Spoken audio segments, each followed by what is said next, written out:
Donc c'est une manifestation à laquelle la CNAS est toujours conviée en tant qu'acteur pour accompagner les agriculteurs, les éleveurs, les pêcheurs. Cette année, c'est exceptionnel avec les élections présidentielles. On est parti un peu tard de Dakar à cause des élections, mais depuis lors, on est ici en équipe et on est en train d'accompagner les acteurs, mais aussi et surtout d'avoir l'opportunité de nouer des partenariats avec les financiers qui sont ici à l'Hexagone, mais aussi renforcer le link avec tous nos partenaires, que ce soit la CNCA, qui est la banque qui finance, mais aussi le port autonome, qui s'occupe des exportations, et tous les autres acteurs, de même que la BNDE, qui est un acteur majeur, pas des moindres. Donc c'est un plaisir renouvelé, toujours dans cette équipe nationale économique, de venir participer au niveau du Salon de l'agriculture, au niveau de Paris, pour honorer ce rendez-vous du Salon de l'agriculture qui est incontournable, qui est également le lieu de rencontre de tous les partenaires techniques et financiers dont on a besoin pour perpétuer la lignée qu'on a érigée. On est venu ici dans le cadre du Salon de l'agriculture.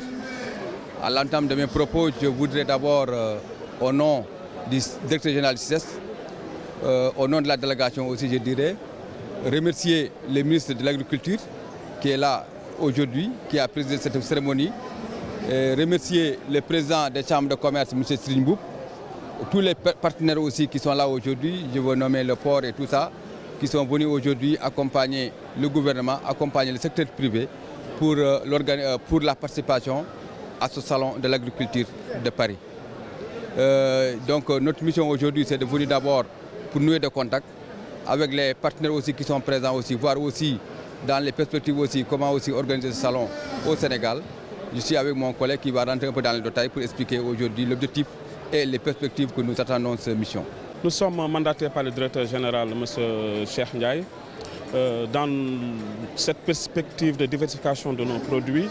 Dans l'horizon 2020-2021, nous souhaitons organiser le Salon international de la santé de cette envergure. C'est pourquoi nous sommes ici présents. L'objectif aujourd'hui, c'est de rétrécir un peu les distances dans la même orientation du chef de l'État, son Excellence Macky Sall, que nous félicitons de passage aujourd'hui avec cette belle victoire enregistrée qui symbolise la continuité du plan Sénégal émergent, qui dans ses orientations aujourd'hui met en exergue l'agriculture qui se trouve être aujourd'hui un socle de développement. C'est dans ce sens que le CICES aussi, dans la divulgation de ses produits, s'est attelé à prévoir l'organisation d'un salon de cette envergure internationale de la santé, comme ce que nous trouvons ici. L'objectif aujourd'hui, c'est de prendre compte avec tous ceux qui sont partie prenante. Ici, nous avons rencontré les organisateurs, nous avons rencontré quelques opérateurs économiques. Donc, c'est de transporter ce modèle au niveau du Sénégal.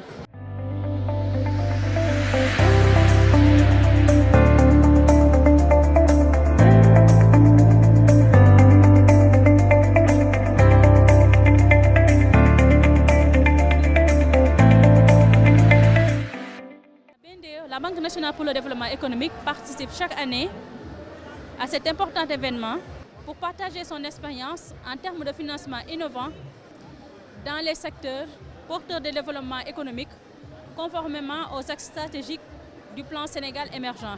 C'est aussi une occasion de nouer des partenariats avec des structures nationales et internationales afin de consolider et de renforcer nos acquis en termes de financement de l'économie. C'est une des raisons d'être de la banque qui a été créée en 2014 pour répondre à la problématique de financement des PME et des PMI. Nous avons aussi injecté plus de 18 milliards dans le secteur risicole à travers le financement de la production, de la commercialisation et des aménagements hydro-agricoles et du matériel agricole.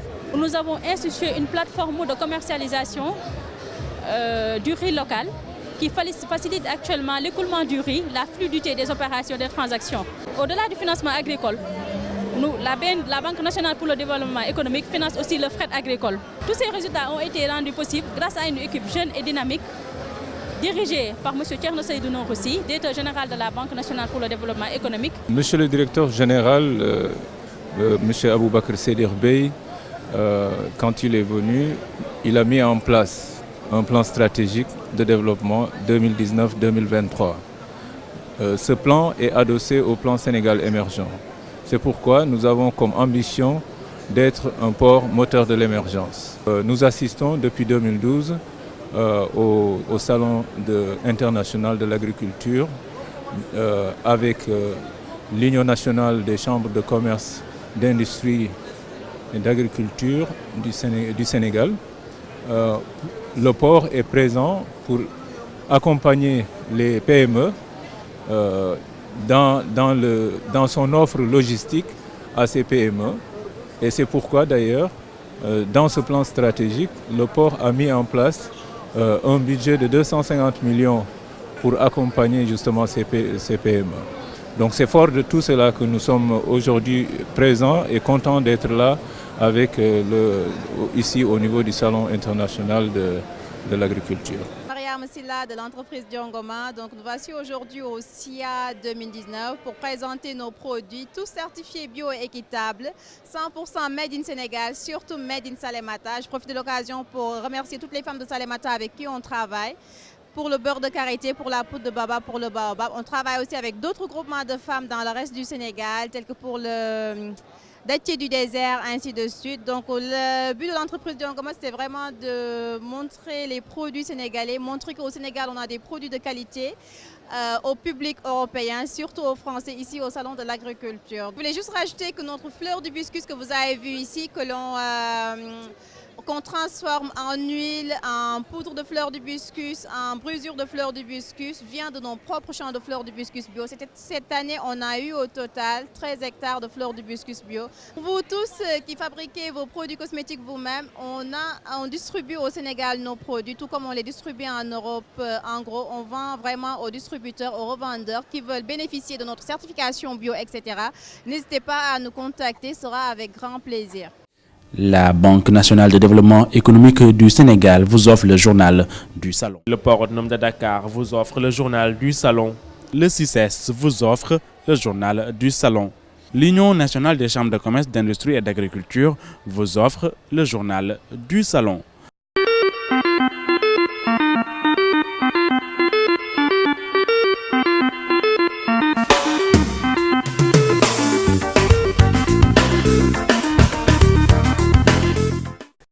Mesdames et messieurs, bonsoir. Merci d'avoir choisi l'RT1, votre télévision nationale. Et bienvenue dans ce journal qui revient avec vous sur l'actualité de la participation du Sénégal ici au Salon international de l'agriculture qui se tient à Paris, porte de Versailles.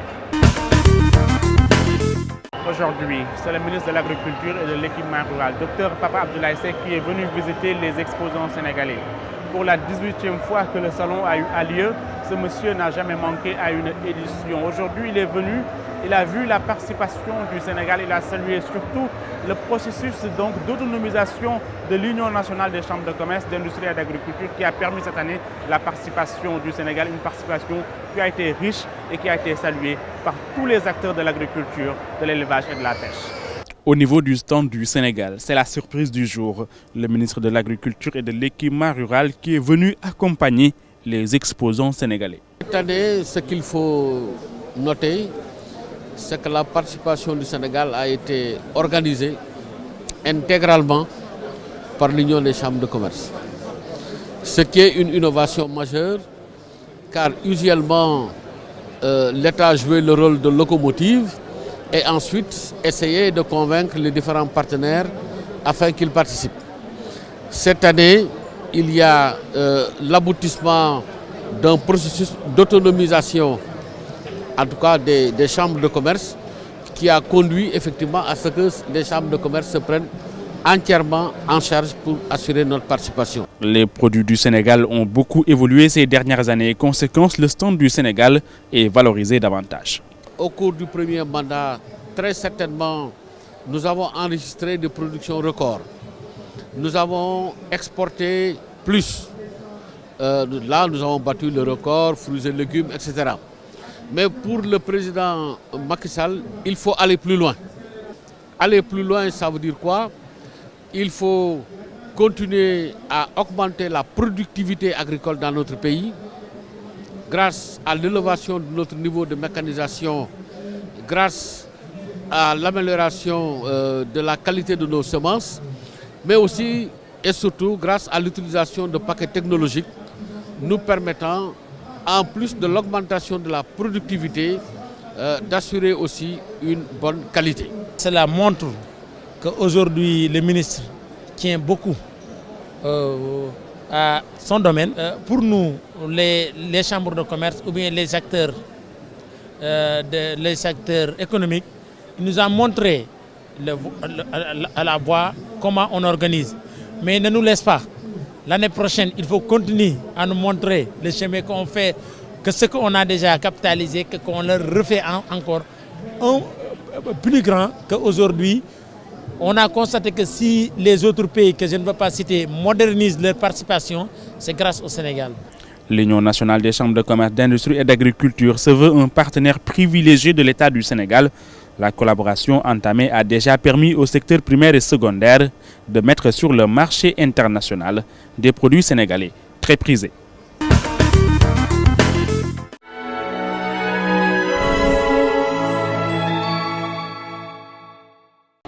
Mesdames et messieurs, à présent, nous allons recevoir notre invité du jour. Il s'agit de Baboucar Bob, qui est le président de la Chambre de commerce de Fatick et ancien commissaire d'exposition de la participation du Sénégal ici au Salon international de l'agriculture. Monsieur Bob qui est venu également, qui a salué aujourd'hui la participation sénégalaise, une participation qui a beaucoup évolué, surtout avec des produits innovants.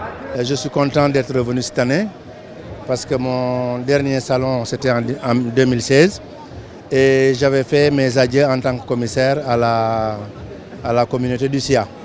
Donc aujourd'hui, j'ai été invité par le président de l'Union comme invité d'honneur du salon et j'ai beaucoup apprécié l'évolution. Je pense que le contexte politique qu'on a vécu au Sénégal a permis à l'Union nationale des chambres de commerce de s'affirmer et d'organiser le salon de l'agriculture du début jusqu'à la fin. Donc je pense que, comme l'a dit tout à l'heure le ministre de l'Agriculture et de l'Équipement rural, cela prouve que l'autonomisation du secteur privé pour la participation dans des manifestations aussi importantes est nécessaire en ce moment-là. Mesdames et messieurs, dans votre rubrique découverte aujourd'hui, on va parler d'une race de cheval, le cheval breton, qui est également ici en France un cheval très grand, anciennement utilisé dans les travaux champêtres, mais un cheval qui se particularise donc par sa grande taille, par son poids qui est énorme. Nous avons visité aujourd'hui le stand de ces chevaux juste pour vous les faire découvrir. Ce cheval, le breton, est l'emblème d'une région en France, la Bretagne. De forte corpulence, ce cheval n'est pas utilisé dans la course, mais dans le loisir et dans les travaux champêtres. Le cheval breton, c'est un cheval qui est polyvalent, qui vit dans toutes sortes de terrains, puisque nous retrouvons des chevals bretons dans toute la France. Bon, il est originaire de Bretagne. Son berceau de race, c'est bien la Bretagne, mais la Bretagne historique, c'est-à-dire les 4 départements bretons d'aujourd'hui, plus la Loire-Atlantique. Mais nous retrouvons du cheval breton dans tout l'Hexagone, surtout dans les zones de moyenne montagne comme le Massif central ou les Pyrénées, où là nous avons un nombre de chevaux bretons important. Le cheval breton, c'est la deuxième race en nombre d'effectifs en France, puisque nous sommes à 2400 naissances l'année, à l'an. Nous sommes derrière le Comtois, qui lui est environ à 3000 naissances. Ce sont les 2 plus grosses races de trait en France. Le cheval breton est également grand producteur de viande, une viande qui n'est pas consommée ici en France, mais dans certains pays d'Europe. Mais la viande de cheval, il faut savoir qu'elle n'est pas mangée en France, puisque les Français ne veulent plus manger de viande de cheval. Cette viande est exportée vers l'Italie ou vers le Japon, où les Japonais mangent le cheval cru. Le poids moyen du cheval breton est de 800 kg. Sa taille peut aller jusqu'à 1,58 m, ce qui en fait un partenaire privilégié des producteurs. Mesdames et messieurs, donc vous avez vu ici l'ambiance qui règne. Nous sommes aujourd'hui à nouveau du stand du Maroc. Vous avez vu, c'est dans cette belle ambiance que nous vous disons au revoir. Merci d'avoir suivi ces 5 journaux pendant tout ce temps. Je remercie l'équipe technique qui m'a accompagné. Ousmane Thiam, Gilbert, Papa Gueye, donc ils ont été à la hauteur. Merci également à l'Union nationale des chambres de commerce, d'industrie et d'agriculture pour tout le travail abattu. Merci à vous d'avoir suivi. On se retrouve à Dakar pour d'autres journaux. D'ici là, mesdames et messieurs, comme d'habitude, je vous souhaite de passer une excellente fin de soirée en compagnie de votre télévision nationale. Au revoir. Merci à vous.